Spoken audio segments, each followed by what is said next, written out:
नमस्कार मित्रों, मैं डॉक्टर राजकुमार रेयांश हिंदी यूट्यूब चैनल में आप लोगों का पुनः स्वागत है। हिंदी साहित्य इतिहास लेखन परंपरा एवं काल विभाजन के आज पांचवा के बाद आज छठवां वीडियो बन रहा है। आज हम लोग पढ़ेंगे कि हिंदी साहित्य का बृहद इतिहास, हिंदी साहित्य का बृहद इतिहास। यह जो हिंदी साहित्य का बृहद इतिहास था, इससे पहले हम रामचंद्र शुक्ल, हजारी प्रसाद द्विवेदी, गणपत चंद्रगुप्त, मिश्र बंधु, जॉर्ज गिरसियन सबका हम लोग पढ़ चुके हैं। लेकिन यह जो बाद में क्या हुआ कि काशी नागरी प्रचारणी सभा द्वारा, किसके द्वारा? काशी नागरी प्रचारणी सभा द्वारा,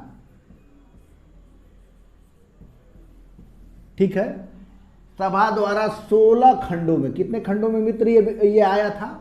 16 खंडों में आया था। यह बहुत महत्वपूर्ण है कि यह हिंदी साहित्य का बृहद इतिहास 16 खंडों में किसके द्वारा प्रकाशित हुआ था? काशी नागरी प्रचारणी सभा द्वारा ये प्रकाशित हुआ था। इसमें 16 खंड थे। और मित्रों ये भी बता दें कि ये 16 खंड के अलग अलग विद्वान थे, अलग अलग सबका मत था। इसमें जो पहला जिसका नंबर आता है, वह पहला नंबर आता है हिंदी साहित्य की पीठिका। क्या है? हिंदी साहित्य की पीठिका। पीठिका का मतलब आप लोग समझ रहे होंगे, मतलब भूमिका कह सकते हैं। हिंदी साहित्य की पीठिका। और ये इसके लेखक कौन थे? राजबली पांडे थे। कौन? डॉक्टर भी लगा सकते हैं, डॉक्टर राजबली पांडे। ये बहुत बड़े अच्छे इतिहासकार भी थे, साहित्यवेत्ता भी थे। इन्होंने क्या लिखा? इन्होंने इसका पहला भाग तैयार किया और उस पहले भाग का नाम था हिंदी साहित्य की पीठिका। यह पहला भाग। इसके बाद इसका जो दूसरा भाग आया, बड़ा महत्वपूर्ण भाग था, तो यह इसका नाम था हिंदी भाषा का विकास। क्या नाम था? हिंदी भाषा का विकास। हिंदी भाषा का विकास। और इसके जो लेखक थे डॉक्टर धीरेन्द्र। कौन थे? डॉक्टर धीरेन्द्र। यह दूसरा भाग था जो डॉक्टर धीरेन्द्र द्वारा प्रकाशित था। और उसका क्या नाम पड़ा था? उसका नाम पड़ा था हिंदी भाषा का विकास। यानी पहले हिंदी साहित्य की पीठिका के बाद दूसरा जो क्रम आता है, हिंदी भाषा का विकास आता है और डॉक्टर धीरेन्द्र द्वारा प्रकाशित होता है। उसके बाद नंबर 3 पे है आदिकाल। आदिकाल देखिए कितना क्रम से चल रहा है। और इस आदिकाल को दो लोगों ने मिलकर जो है कि लिखा, पंडित करुणापति त्रिपाठी। इसके लेखक कौन है? पंडित करुणापति त्रिपाठी। और इनके एक और मित्र थे, दोनों लोग मिलकर लिखे थे आदिकाल। दूसरे थे वासुदेव सिंह।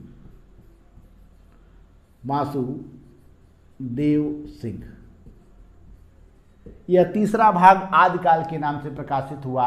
और कौन कौन लिखे? नंबर 1 पे पंडित करुणापति त्रिपाठी और दूसरे थे वासुदेव सिंह। यह जो है कि आदिकाल के बारे में बड़ा विस्तृत जानकारी लिखते हैं। और उसके बाद चौथा है, जो 4 नंबर पे है, वह है भक्ति काल निर्गुण भक्ति। भक्ति काल, ठीक है, निर्गुण भक्ति। और इसके लेखक कौन थे?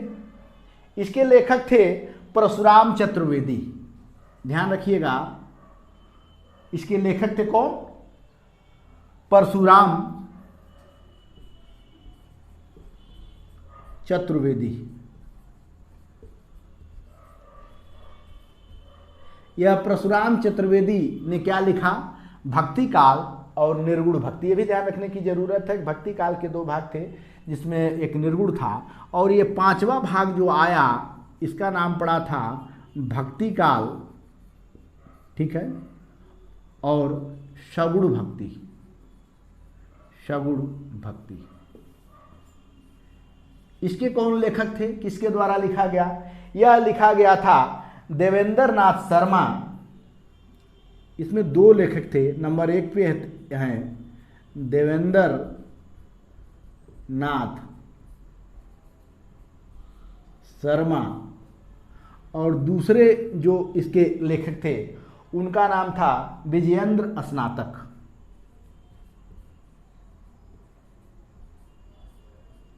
विजयेंद्र स्नातक 2 लोग मिलके लिखे थे भक्ति काल सगुण भक्ति। मतलब देखिए क्रम से आदिकाल के बाद भक्ति काल में भी 2 इन्होंने भाग कर दिए। चौथा भाग का नाम भक्ति काल निर्गुण, फिर भक्ति काल सगुण। इसका जो छठा जो भाग आया उस छठे भाग का नाम था रीतिकाल। रीतिकाल, और रीतिकाल में क्या, रीतिबद्ध। रीतिबद्ध। और इसके लेखक कौन थे? इसके लेखक थे डॉक्टर नगेंद्र। डॉक्टर नगेंद्र इसके लेखक कौन थे? डॉक्टर नगेंद्र। उसके बाद सातवां आया रीतिकाल रीतिमुक्त। रीतिकाल रीति मुक्त, और जो इसका लेखक थे और संपादन किए थे डॉक्टर भागीरथी मिश्र। डॉक्टर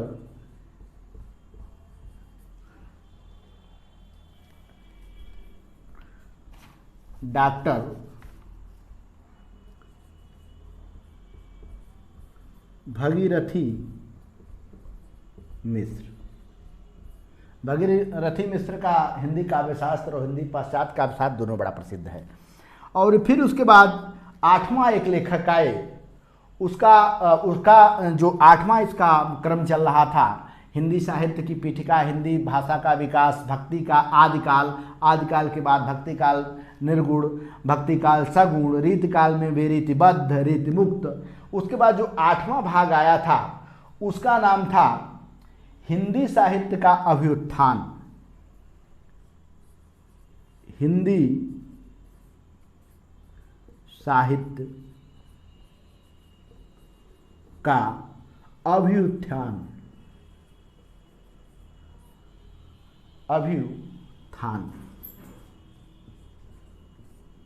हिंदी साहित्य का अभ्युत्थान। और इस हिंदी साहित्य के अभ्युत्थान का दूसरा अर्थ ये भी कह सकते हैं कि इसी का नाम भारतेंदु काल था। भारतेंदु काल। और इसके लेखक कौन थे? डॉक्टर विनय मोहन शर्मा। कौन थे? डॉक्टर विनय, ध्यान रखिएगा, विनय मोहन शर्मा। ये भी मित्रों ध्यान रखिएगा कि भारतेंदु काल का ही नाम ये हिंदी साहित्य का अभ्युत्थान ये रखने वाले कौन थे? डॉक्टर विनय मोहन शर्मा। अब 8 भाग चला, कुल 16 भाग है। अब इसके बाद आगे देखते हैं कि क्या क्या है। फिर एक बार दोबारा हम लोग रिपीट कर ले 8 भागों को कि क्या है हिंदी साहित्य की पीठिका। तो हिंदी साहित्य की पीठिका में कौन है? डॉक्टर राजवली पांडे, जो बहुत बड़े इतिहासकार और साहित्यवेत्ता भी थे। उसके बाद हिंदी साहित्य का विकास, डॉक्टर धीरेन्द्र का बड़ा प्रसिद्ध है और भाषाविद भी थे डॉक्टर धीरेन्द्र, तो इन्होंने लिखा हिंदी भाषा का विकास। फिर उसके बाद आया आदिकाल में 2 लेखक थे, एक पंडित करुणापति त्रिपाठी और वासुदेव सिंह। फिर उसके बाद भक्ति काल आया। भक्ति काल में भेद किया गया था, निर्गुण भेद, और इसके लेखक कौन थे? परशुराम चतुर्वेदी, ठीक है। उसके बाद आया भक्ति काल, फिर सगुण भक्ति, इसमें 2 लेखक आ गए थे, कौन कौन, देवेंद्र नाथ शर्मा और विजेंद्र स्नातक। फिर उसके बाद रीतकाल 6वां भाग आया, रीतकाल में भी रीतबद्ध आया और इसकी रचना किसने किया, डॉक्टर नगेंद्र। ये भी ध्यान रखिएगा, रीतकाल की भूमिका भी डॉक्टर नगेंद्र का ही है।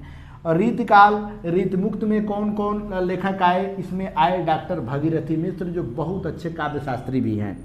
उसके बाद 8वां आया हिंदी साहित्य का अभ्युत्थान और इसी के अंतर्गत हम लोग भारतेंदु काल को लेते हैं और इस रचना को, इस भाग को किसने लिखने का काम किया, डॉक्टर विनय मोहन शर्मा।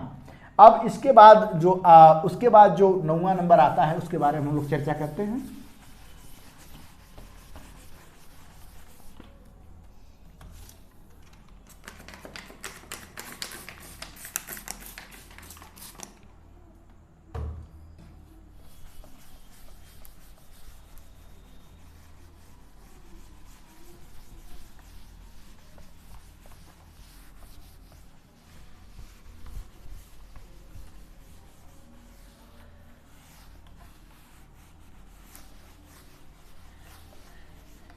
इसके बाद 9वां भाग आया, तो आप लोगों को पता ही है कि भारतेंदु के बाद कौन सा नंबर आ सकता है।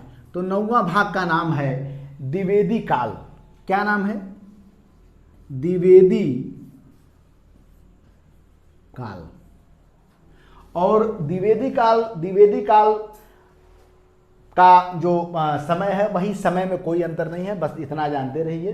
द्विवेदी काल लिखने वाले कौन थे, द्विवेदी काल लिखने वाले थे पंडित सुधाकर पांडे, या डॉक्टर भी लगा सकते हैं, पंडित भी लगा सकते हैं, लेकिन पंडित लगाइए, पंडित सुधाकर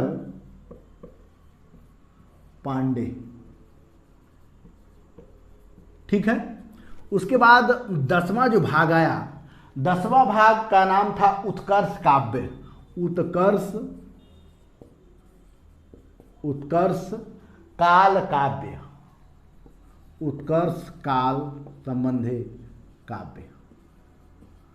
ठीक है। इसी उत्कर्ष काल को छायावादी भी नाम दिया जा सकता है और इसको भी डॉक्टर नगेंद्र ने ही लिखा था। अब मित्रों याद रखना चाहिए कि नगेंद्र 2 बार लिख चुके हैं। फिर उसके बाद जो 11 भाग आया उसका नाम था उत्कर्ष काल नाटक। उत्कर्ष काल संबंधी नाटक। ठीक है। और इसके जो लेखक थे सावित्री सिंह एवं दशरथ ओझा। सावित्री सिंह और कौन थे, दशरथ ओझा। दो लोग मिलकर लिखे थे, यह याद रखने की जरूरत है। उसके बाद जो 12 नंबर 12वां आया वह था कथा साहित्य। कथा साहित्य और इसके जो लेखक थे या जो यह भाग संभाले थे उनका नाम था डॉक्टर निर्मला जैन। डॉक्टर निर्मला जैन। फिर उसके बाद 13 नंबर आता है। 13 नंबर को किसने लिखा, 13 नंबर समालोचना, निबंध और पत्रकारिता। समालोचना कामा निबंध। ठीक है। समालोचना, निबंध और पत्रकारिता। और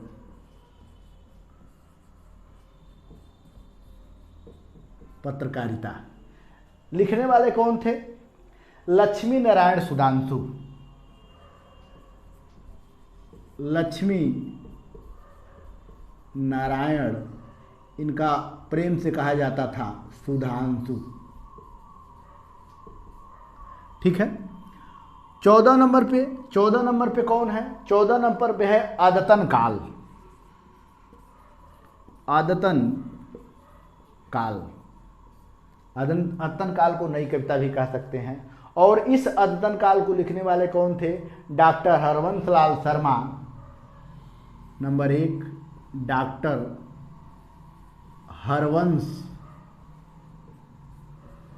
लाल शर्मा और नंबर 2 पे हैं, मतलब 2 लोगों ने मिलकर लिखा था, कैलाश चंद्र भाटिया, डॉक्टर कैलाश चंद्र भाटिया, याद रखिएगा भाटिया। और फिर उसके बाद 15 नंबर पे जो 15वां भाग हुआ, आंतर भारतीय साहित्य, आंतर, ठीक है, आंतर भारतीय साहित्य, आंतर भारतीय, सॉरी हिंदी साहित्य कर लीजिए, आंतर भारतीय हिंदी साहित्य। और इसके लेखक कौन हैं, या यह किसने लिखा, डॉक्टर नगेंद्र और राहुल संस्कृत्यायन। कौन कौन, एक तो नगेंद्र जी थे, वही डॉक्टर नगेंद्र, और दूसरा कौन थे, राहुल संस्कृत्यायन,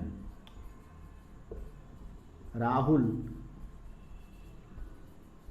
संस्कृत्यायन, ठीक है। और अंतिम भाग 16 का प्रकाशन किसने किया, हिंदी का लोक साहित्य,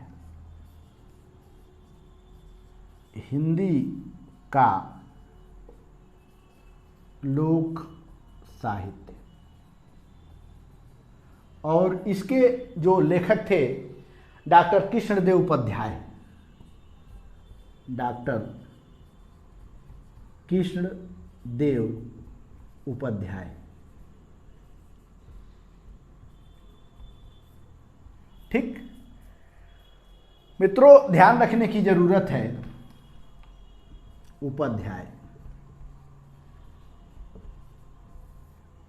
मित्रों ध्यान रखने की जरूरत है कि जो डॉक्टर ये कृष्णदेव उपाध्याय थे, डॉक्टर कृष्णदेव उपाध्याय, अगर आपको भोजपुरी साहित्य का अध्ययन करना है तो भोजपुरी साहित्य में सबसे बढ़िया अगर कोई आपको लेखक विचारक मिलेगा तो डॉक्टर कृष्णदेव उपाध्याय मिलेंगे। ये ऐसे लेखक थे जो घूम घूम के घरों में भोजपुरी गीत, गाली, क्या बोलते हैं, सोहर, रोपने गीत, सोहने गीत, सब ये जो क्या बोलते हैं लोक साहित्य के अंतर्गत इन्होंने डॉक्टर कृष्णदेव उपाध्याय ने लिखा था। तो हिंदी साहित्य का जो बृहद इतिहास था, जो 16 खंडों में विभाजित था, सही मायने में यहाँ अलग अलग विद्वानों द्वारा अपना विचार दिया हुआ, एकदम पूरा समग्र पढ़ने के लिए, विस्तृत पढ़ने के लिए एक बार इसको आप देख सकते हैं। लेकिन कम से कम इतनी जानकारी हो जानी चाहिए कि यह कितने खंडों में था, तो 16 खंडों में था, क्योंकि अभी तक जो भी प्रश्न बना है अधिकांश बनता है हिंदी साहित्य का बृहद इतिहास कितने खंडों में लिखा गया है, तो 16 खंडों में लिखा गया है। इस बात को आपको जानकारी होनी चाहिए, ठीक है। अब इसके बाद अगर हम लोग इसके बाद आगे बढ़ते हैं तो आगे बढ़ने में अब जो छोटे मोटे कह सकते हैं कि जो बाद के जितने भी रचनाकार आए, ठीक है, उन्होंने अपनी हिंदी साहित्य का लेखन किया और हिंदी साहित्य के लेखन में अपना अलग अलग योगदान दिया, रिसर्च भी किया और रिसर्च करके नई नई बातें, नए नए शब्दों को जैसे उन्होंने लाने का प्रयास किया। अब थोड़े थोड़े करके 2-4-10 का नाम यहाँ पे हम लोग जान सकते हैं। जैसे श्याम सुंदर दास, एक थे कौन, डॉक्टर, बड़े प्रसिद्ध हैं श्याम सुंदर दास। ये बड़े अच्छे इतिहास लेखन का कार्य करते हैं और इतिहास लेखन की इनकी 3 रचनाएं बड़ी प्रसिद्ध हुई। एक रचना का नाम है हिंदी कोविद रत्नमाला, हिंदी कोविद रत्नमाला। कई बार पूछा गया है, ध्यान रखिएगा, बड़ा महत्वपूर्ण ये इनका ग्रंथ है। हिंदी कोविद रत्नमाला किसने लिखा था, डॉक्टर श्याम सुंदर दास लिखे थे। कब लिखे थे, ये देखिए कितना पुराना है, 1909 में लिखे थे। 1909 में इनका ये रचना आया था डॉक्टर श्याम सुंदर दास का, हिंदी कोविद रत्नमाला, हिंदी भाषा और साहित्य। एक और इनकी दूसरी रचनाएं बड़ी प्रसिद्ध रही, हिंदी, ठीक है, हिंदी भाषा और साहित्य, हिंदी भाषा और साहित्य, ये कब आई? ये आती है 1930 में। एक रचना और इनकी बड़ी प्रसिद्ध है, हिंदी भाषा का विकास, हिंदी भाषा का विकास, और यह रचना 1934 में आई थी। मतलब इतिहास लेखन के ग्रंथ में इनकी 3 रचनाएं बड़ी प्रसिद्ध हुई है। यह कौन कौन है? हिंदी कोविद रत्नमाला, उसके बाद कौन सी है? हिंदी भाषा और साहित्य, उसके बाद कौन सी है? और इन तीनों ग्रंथों में इन्होंने हिंदी साहित्य के इतिहास काल विभाजन जो किया, इनका जो काल विभाजन था, कौन? काल विभाजन, जो हिंदी साहित्य का इन्होंने काल विभाजन किया, वो बड़ा ही रोचक है। इन्होंने 4 भाग ये भी बांटते हैं श्याम सुंदर दास, लेकिन इनका काल विभाजन बहुत गजब का है। ये सबसे पहले आदिकाल को क्या कहते हैं? वीर गाथा युग कहते हैं। क्या कहते हैं? वीर गाथा, याद रखिएगा मित्रों, वीर गाथा युग नाम किसने दिया है? यानी आदिकाल का नाम किसने कहा है कि वीर गाथा युग है? तो वह कहने वाले कौन है? श्याम सुंदर दास हैं। और ये भी जो है कि संवत में ये अपनी रचना का नाम लेते हैं, क्योंकि ये काफ़ी पुराने लेखक हैं। ये भी संवत में रखते हैं 1050 से 1400 संवत, 1050 से 1400 विक्रम संवत। ये कौन कहते हैं? ये आदिकाल का नाम वीर गाथा युग रखने वाले कौन है? श्याम सुंदर दास हैं। नंबर 2 पे है भक्ति युग, भक्ति युग, ये काल की जगह युग का नाम रखते हैं, और भक्ति युग को कहते हैं कि संवत, ठीक है, 1400 से 1600 विक्रमी। उसके बाद तीसरा नाम देते हैं रीति युग। यानी मित्रों ध्यान रखिएगा कि श्याम सुंदर दास रीतिकाल को रीति युग कहते हैं, और इसका समय कितना मानते हैं? 1600 से 19 संवत, 1600 से 1900, ठीक है। इसके बाद एक चौथा भाग करते हैं, उसका नाम रखते हैं नवीन विकास युग, नवीन विकास युग। यानी आधुनिक काल का नाम क्या रखते हैं? नवीन विकास युग। और ये समय कब से मानते हैं? ये 1900 से लेकर संवत 1900 से लेकर अब तक यह जो है कि, तो मित्रों हमारे ध्यान देने की जरूरत यह है कि जो श्याम सुंदर दास हैं, इनकी 3 रचनाएं बड़ी प्रसिद्ध हैं। उन तीनों रचनाओं में मित्रों ध्यान रखने की जरूरत है कि हिंदी कोविद रत्नमाला से रामचंद्र शुक्ल ने भी मदद लिया था, यह हमें जानने की जरूरत है। हिंदी भाषा और इतिहास, हिंदी भाषा और इतिहास इनका बड़ा, साहित्य इनका बड़ा प्रसिद्ध था। हिंदी भाषा का विकास जो 1934 में आया, ये कई बार कंपटीशन में पूछा जा चुका है। और ये भी ध्यान रखिएगा कि वीर गाथा युग, भक्ति युग, रीति युग, नवीन विकास युग, जो काल विभाजन करते हैं श्याम सुंदर दास, ये अलग श्रेणी का अपना काल विभाजन करना चाहते हैं, और इनको उस टाइप की उपलब्धि भी मिलती है, और इनका नाम भी होता है, ठीक है। इसके बाद एक और हम देखेंगे, इसके बाद और अच्छे विद्वान हैं जिनकी किताबें पढ़ने लायक है, जिनके कई जैसे रचनाएं भी, वह प्रसिद्ध विद्वान का नाम है डॉक्टर बच्चन सिंह। अगर आप कंपटीशन की तैयारी कर रहे हैं और डॉक्टर बच्चन सिंह की हिंदी नाटक अगर उनका नहीं पढ़ते हैं, तो समझ लीजिए नाटक साहित्य में आप अधूरे हैं। इसी तरह हिंदी साहित्य का दूसरा इतिहास नहीं पढ़ते हैं, तो समझ लीजिए डॉक्टर बच्चन सिंह को आप नहीं समझ पाए हैं। तो आधुनिक हिंदी साहित्य का इतिहास, अगर बच्चन सिंह को हम चर्चा करते हैं, बच्चन सिंह बड़े ही प्रसिद्ध इतिहास लेखन में आते हैं। बच्चन सिंह, डॉक्टर बच्चन सिंह, डॉक्टर कौन? बच्चन सिंह। अब बच्चन सिंह के बारे में मित्रों बता दें कि इनकी दो रचनाएं बड़ी प्रसिद्ध है। कौन कौन सी दो रचनाएं प्रसिद्ध हैं? एक रचना का नाम है आधुनिक हिंदी साहित्य का इतिहास। नंबर क्या है? आधुनिक हिंदी साहित्य,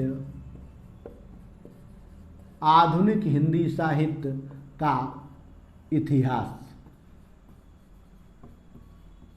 मित्रों ध्यान रखिएगा कि आधुनिक हिंदी साहित्य के इतिहास बहुत ही अच्छा लिखे हैं। अगर आपको आधुनिक युग के बारे में अच्छी तरह जानकारी लेना है तो आधुनिक हिंदी साहित्य का इतिहास आप जरूर पढ़िए। और एक इनका दूसरी रचना है आधुनिक हिंदी साहित्य, आधुनिक हिंदी साहित्य का दूसरा इतिहास।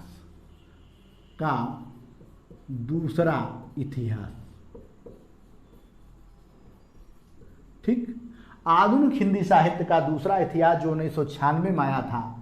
कब आया था? 1996 में आया था। ये बड़ी ही इनकी प्रसिद्ध रचना है। और डॉक्टर बच्चन सिंह की अगर आप वास्तव में आप पढ़ेंगे दोनों किताबों को तो मतलब लगेगा कि आप एक नई किताब पढ़ रहे हैं, नई जानकारी पढ़ रहे हैं। लेकिन डॉक्टर बच्चन सिंह भी वही कुछ गलतियां करते हैं जब इनका काल विभाजन करते हैं। हिंदी साहित्य का ये काल विभाजन करते हैं। किसका? हिंदी साहित्य का काल विभाजन करते हैं तो ये भी गलतियां कर देते हैं। ये पहले का नाम देते हैं अपभ्रंश काल। अपभ्रंश काल। मित्रों याद रखिएगा कि ये आदिकाल को अपभ्रंश काल का नाम दे देते हैं। उसके बाद बाकी नाम सेम वैसे ही जोड़ देते हैं। ठीक है, अब अपभ्रंश के बाद सीधे आ जाते हैं भक्ति काल। उसके बाद रीतिकाल, आधुनिक काल, रीतिकाल। चौथा है आधुनिक काल। बाकी सब वही देते हैं लेकिन एक का नाम ये बदल देते हैं कि अपभ्रंश काल कह देते हैं। ये थोड़ी सी कमियां हैं। और बच्चन सिंह की यह रचना बहुत ही प्रसिद्ध होती है। ये बहुत अच्छे ढंग से लिखते हैं। और मित्रों बता दें आपसे कि हिंदी साहित्य का एक भाग और हम बताएंगे, पढ़ाएंगे इसके बाद इतिहास लेखन में। जो अंतिम भाग होगा वह आप लोगों को इस वीडियो के बाद मिलेगा। बहुत बहुत धन्यवाद मित्रों, बहुत बहुत धन्यवाद। देखते रहिए डॉक्टर राजकुमार के नेतृत्व में रियांस हिंदी यूट्यूब चैनल।